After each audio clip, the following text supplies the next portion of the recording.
Le Christ avait promis qu'il enverrait l'Esprit, l'Esprit de vérité, pour nous éclairer, nous révéler ce que Dieu lui-même voudra.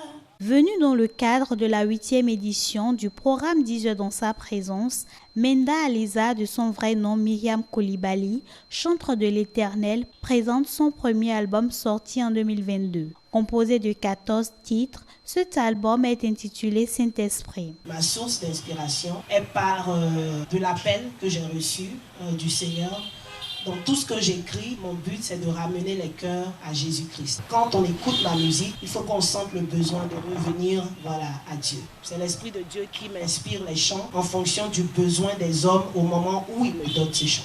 Tout petitement, Menda Aliza trace son cheminement. J'ai commencé à servir le Seigneur dans l'église, c'est-à-dire dans le groupe vocal, depuis 1999 que je me suis convertie, j'ai donné ma vie au Seigneur. Et 2000 comme ça, j'ai rejoint le groupe vocal de mon église et c'est là que j'ai commencé à exercer. Mais ce n'était pas professionnel, c'était juste au niveau, le service dans la maison de Dieu, parce qu'on sait que quand on est à l'église, il faut faire quelque chose. Il ne faut pas rester comme ça errant. Donc c'est ce que moi j'ai choisi parce que j'avais déjà l'amour de la musique en moi. À cet effet, le pasteur Sondé Avla-Kossivi, chantre de l'Éternel et co-organisateur de 10 heures dans sa présence, établit le calendrier du programme. Nous commençons d'abord avec la conférence des adorateurs qui a déjà débuté, qui commence du 15 au 17 mai et la grande journée d'adoration le 18 mai, le jour d'ascension. Et puis le vendredi 19,